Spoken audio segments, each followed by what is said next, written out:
and by the financial support of viewers like you. Hello, everybody, and welcome to Valparaiso University football. Along with head coach Tom Horne, this is Todd Eichow. Today we take a look back at Saturday's homecoming loss at the hands of San Diego.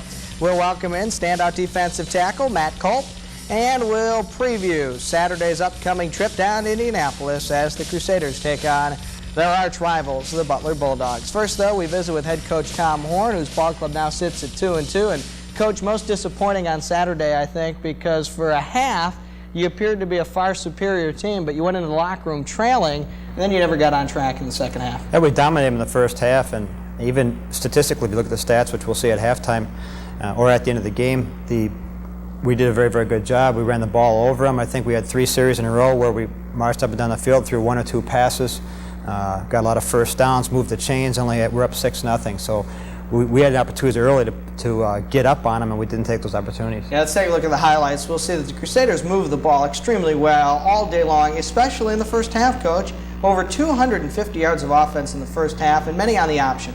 Yeah, Nick was having a good game, and it's really kind of weird. Nick got the flu during the first half and was in the bathroom at the entire halftime. We ended up pulling him out of the game. He just had lost his edge a little bit, and you see Bob Cracknell there running. He had 15 yards on that play. Yeah, he had 80 yards on the day. Had a good first game as a starter. Started for the injured Nate Kovac, and Bob Cracknell had a big day.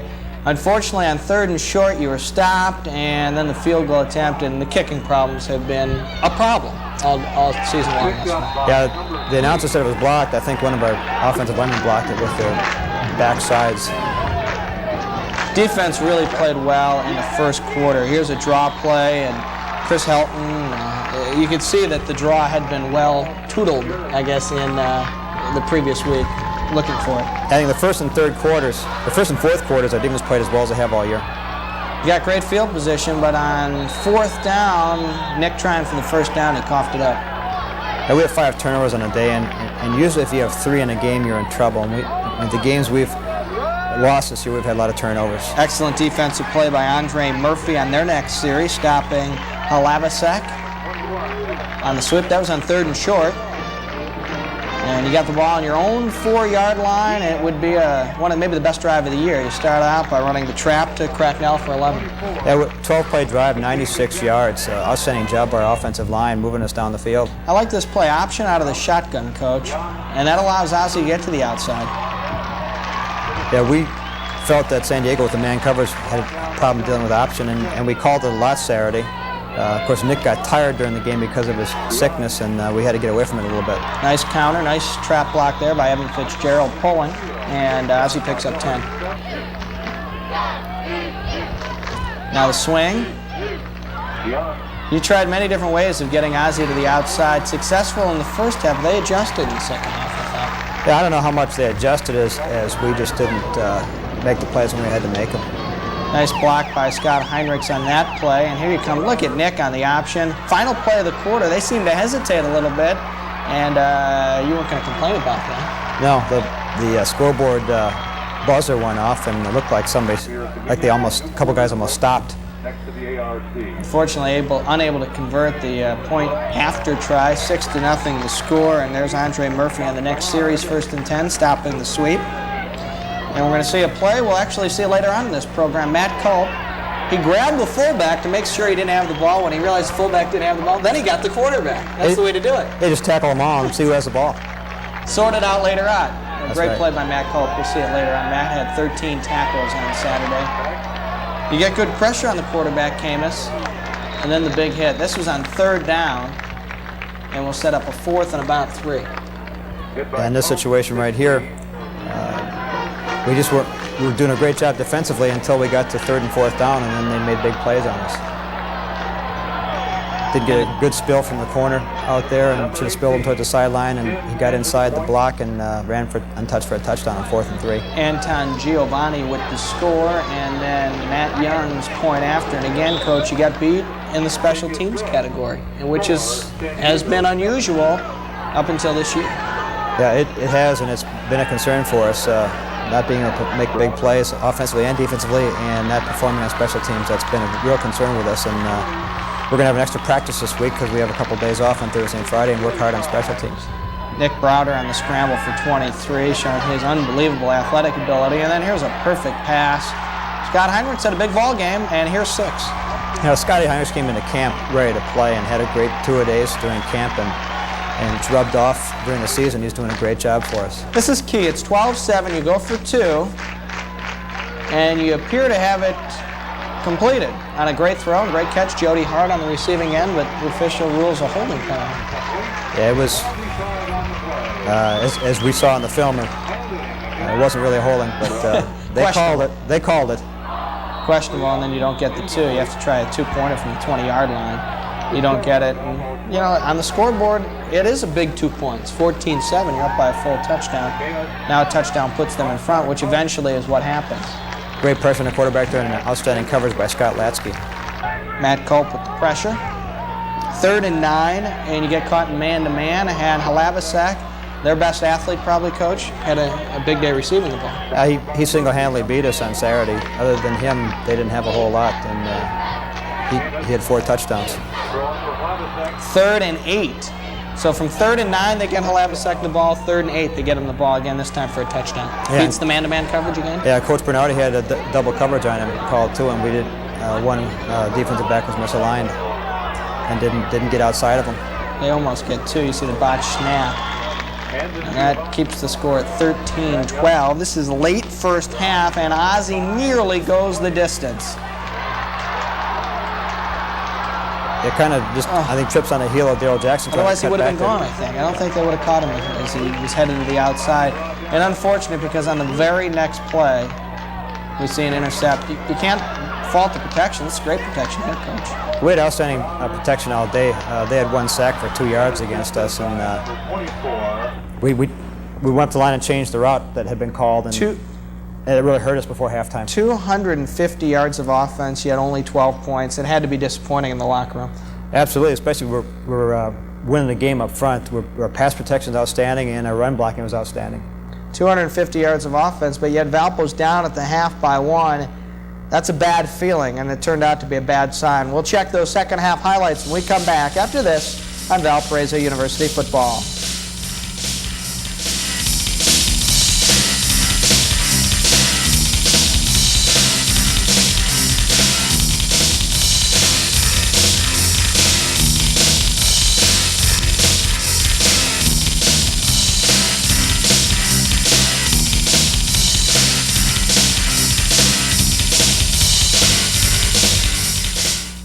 Valparaiso University football is underwritten by the following.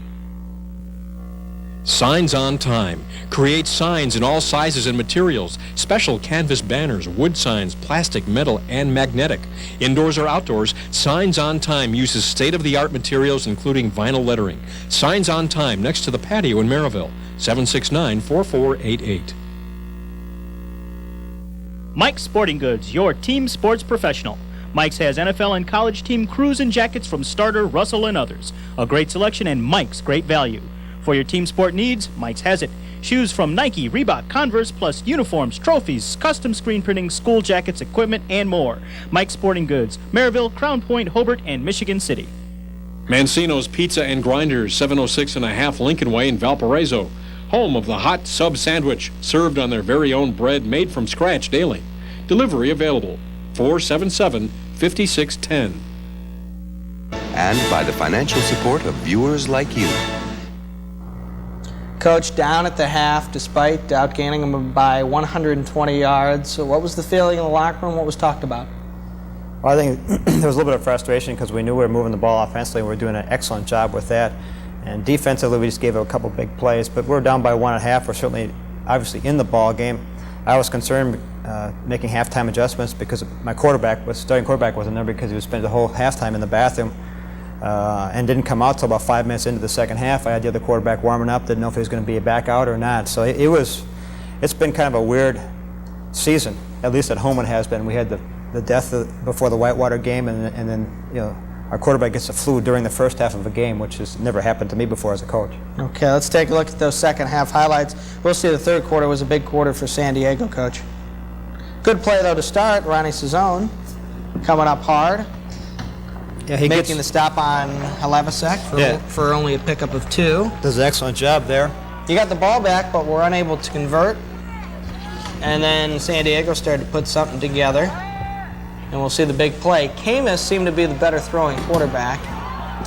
And as they rotated quarterbacks, Camus made most of the big plays, including the touchdown pass to Alavasek and this one to Stevens.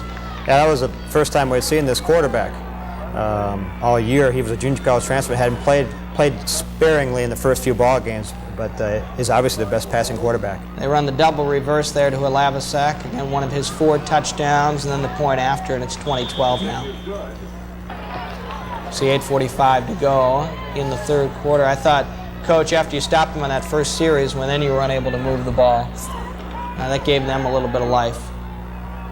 Nick ran the ball well again. This is actually, it turns out to be a big play. It was 2nd and 22 after grounding, and they've got all the momentum. You pick up 15 on the quarterback draw, and then the big play to Scott Heinrichs. Outstanding throw here by Nick.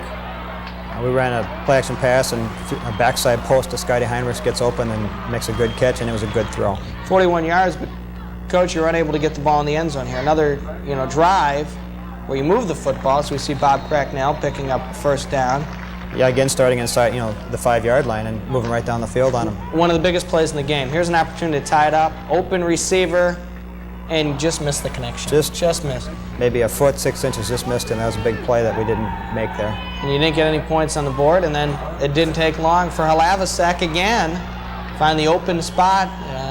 Seam route against the zone, Coach? Yeah, 1 receiver route, 3 deep coverage. We should have had him double covered. Alavasek just able to find that open crease and then the extra point. So instead of it being 20-20 possibly for the touchdown, now you're down 2 scores. And Nick had like this cold sweats, whatever, during the ball game, and he threw it to a wide open receiver, just threw way over his head, and couldn't get his hands dry. His hands were wet, and the ball slipped off, and just wasn't our day, I guess. Credit the defense, though, for keeping you in it on this series, because it looked bleak until the defense was able to hold Matt Kulp on the sack, and that forces a field goal try by Young, 35 yards. He hooks this one. It kind of keeps you alive, Coach. Yeah, our defense did a good job holding him there, and they missed a field goal, and then they got 2 fumbles in the fourth quarter, tried to get us back in the game. Here are the strangest play of the day. This is ruled a lateral, which rightfully so. Ozzie hesitated a little bit, but did get out of the end zone, but the official still ruled it to safety. Yeah, I think they had an inadvertent whistle in the end zone, and then they came back and said he hit the pylon, which they weren't even looking at the pylon. It was, between us and the officials, it was kind of a comedy of things that was going on that just didn't mesh well. One good play by Matt Kulp, followed up by another good play by Matt Kulp, and the recovery by Saul Shahid.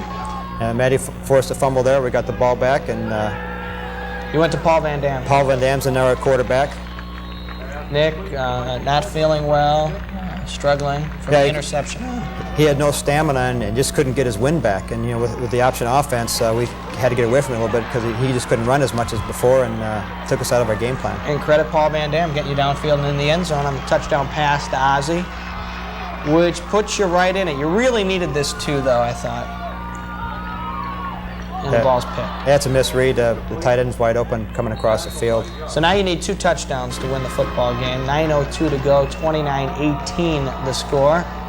And again, you're kept alive by some good defense.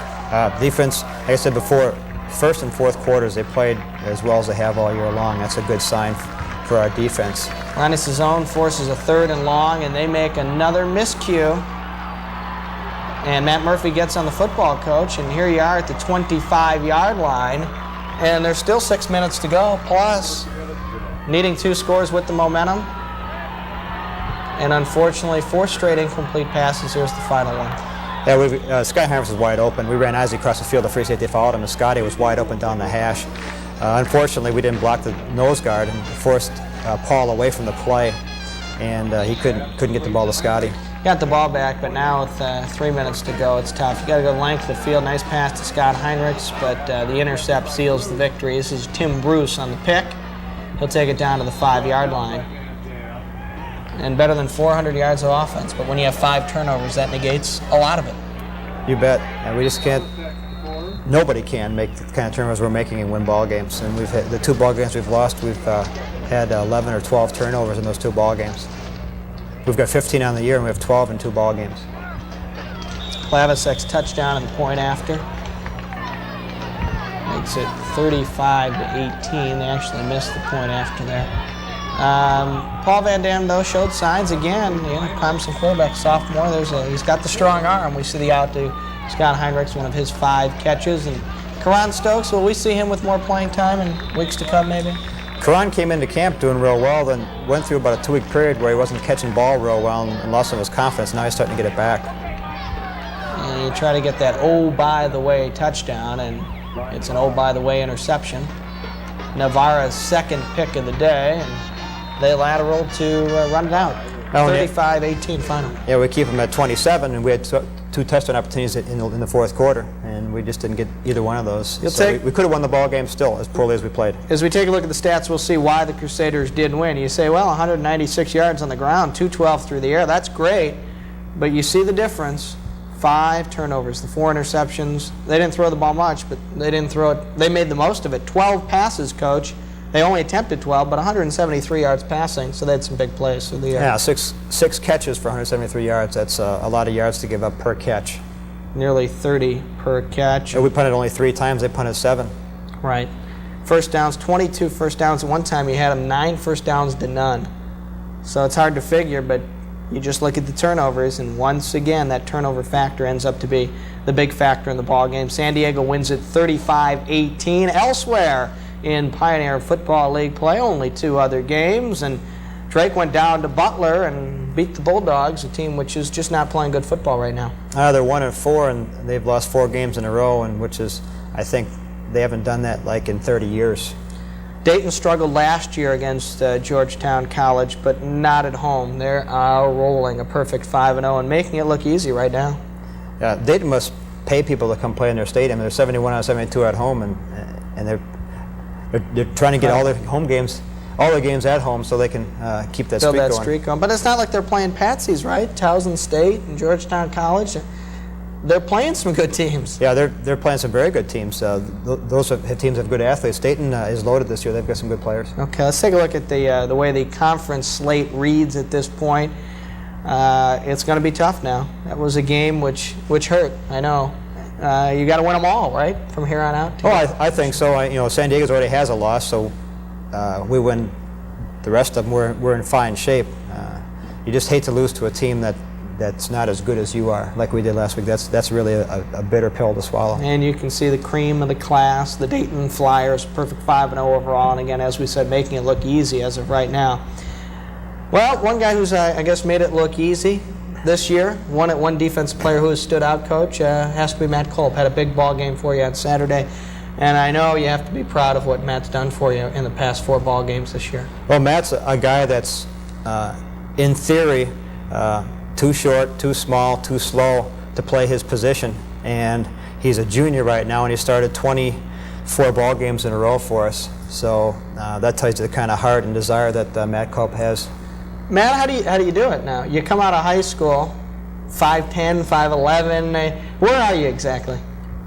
I'm about 222 pounds right now. So I mean, every game I hear from newscasters and reporters, well, he's just too small, and I hear that from the other team. It's always written in the papers, but I try to play my position the best I can. Yeah, 43 tackles a year ago from a defensive tackle spot.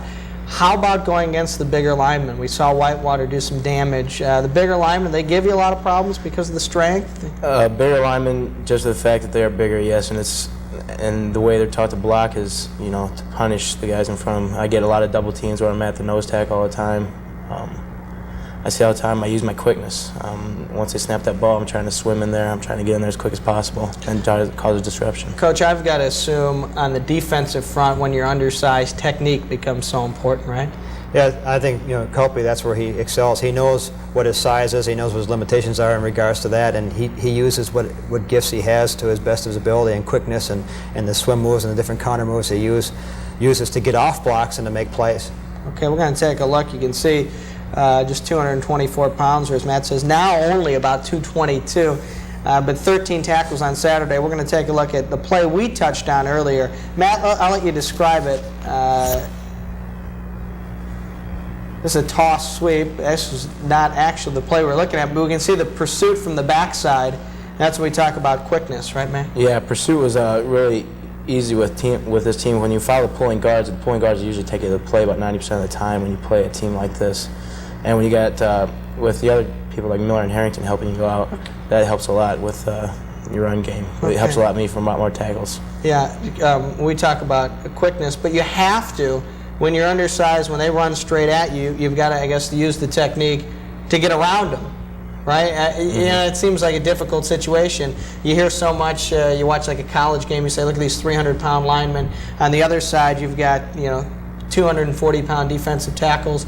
But sometimes that is an advantage because you are usually quicker than the guy in front of you. It is. I feel like I can take on a double team. If not, then I try to adjust to it. It's from my position on the nose tackles. It's a game of adjustment. Man, I'll let you talk maybe about the team in general. 2-2 on the year, and I know going in that you'd hope to be 3-1 or 4-0, of course, at this time. How disappointing is it? And maybe you can point to where the problem might be. I know you lost key players, but you got a lot of real good athletes out there. Yeah, we do have a lot of good athletes. I mean, our defensive line is still intact. We've had a couple injuries, but I think everybody's going to be back. I feel it's just everything's starting to come together. It's just taking a couple of games. I think that there is a gel point there, and I think before too long it's going to happen. But Coach, what do you foresee maybe as the biggest problem right now? I think, but basically, Saturday, Matt Kulp and Eric Miller, they really stepped forward leadership-wise. And in my 6 years here, that's the best leadership we've seen on game day. And of course, then when people like that step forward, it forces them to raise their game a level, and they have to produce too, because they have to lead by example as well as being able to say things. And Kulpe and Eric Miller did a great job of leadership this week. We're not getting enough of that. We talked about in the offseason about how important leadership was, and we need to have more positive, powerful leadership from our players in order to make us more unified and to get the gel point that Matt is talking about. Okay, let's talk about Saturday, guys. This is what becomes a huge ball game. It's always big when you play Butler, but here we are. We're Butler's down. You come off a real disappointing football game. This is the opportunity for you to post a victory down at Butler. Talk about some keys, Coach. Well, definitely stopping Arnold Mickens, their famous tailback who's been on ESPN more than most people, and keeping him from running up and down the field on you. He ran on us last year, and we lost some battles there, but we won the war, and we've got to do the same thing. Hopefully we'll keep him more in check than last year. Obviously don't have the same offensive line and fullback blocking for him that he had a year ago. So stopping him is really a key to our success. If we don't stop him, they keep the ball in their hands, they keep the clock on their side, and they keep moving the chains, and then it becomes their ball game. So we've got to be able to stop them, and we have to be able to run the football to excel. Okay, Matt, how important of a football game is this for you? What about going against Arnold Mickens as well? Does that make this a little extra special? For those of you who don't know, Mickens rushed for more yards than anybody in the nation last year, rushed for over 2,000 yards last year. Matt, has this become something extra special for you, an extra special challenge maybe for the defense? Oh, I think so by far, just for the fact that last year he ran for close to 300 yards against us, and he had a great offensive line in front of him, and we had to respect that. But this year, they're down, their offensive line is not as big, and I think it's going to be a good matchup to see if we can take Mickens for less than 100 yards. Coach, is it extra special because it's Butler, though, in your opinion? Yeah, I mean, Butler and Valparaiso, that's like the Bears and the Packers, or Auburn, Alabama. I mean, this is the big game rivalry-wise for us. The fact that you guys go head-to-head in recruiting a lot, does that pose a factor in this? You could say, well, you've beaten them 2 years in a row now. I'm sure that would come up if a player says, I'm looking at Butler too, right, Coach? Oh, absolutely. We're in-state rivals, interstate rivalry. We go up against them head-to-head recruiting-wise. We haven't gone up head-to-head as much in the last 3 years as we did the first 3 years I was here. They're going more into Ohio and some other places recruiting. And after the first few years, we kind of won a lot of those battles with Butler recruiting-wise, and they quit going head-to-head with us, too. Drake, the favorite, but don't count Evansville out of that one, right, Coach? No, Evansville's got... They're improved, much improved, right? Yeah, their defense is playing a lot better than it did a year ago. Eric Fish is a senior, of course, very, very good, pure passer. When you have that kind of a thing there, passing-wise, as good as he is, you can move the football. They throw 40, 50 times a game and use the short passing game like a short running game. And Coach, how about Azusa Pacific going up against San Diego? Anything, you know anything about Azusa Pacific except Christian Okoye played there? No, other than that, that's all I know about them. I would think San Diego would be able to beat them. They beat them last year like 49-20, and I would assume that would be a W for them. And then Dayton has Idle this weekend. Yeah. And they'll probably beat Idle too, the way things are going. For Numbers will appear 3 times during our column on Saturday. I've got a good feeling about this one as they head down to Indianapolis to take on the Bulldogs at the Butler Bowl. If you're going down there, please note the last 2 times VU has played there, a streaker has come across the field and run out into the woods at the Butler Bowl. My daughter Katie was wondering if that's going to happen. Yeah, if that's going to happen. Matt, good luck. Don't pay attention to the streaker. Pay attention to Arnold Mickens. Best of luck goes out to you. Thanks, Matt, for joining us. And the coach as well. We'll see you next week, same time, same place on Valparaiso University Football.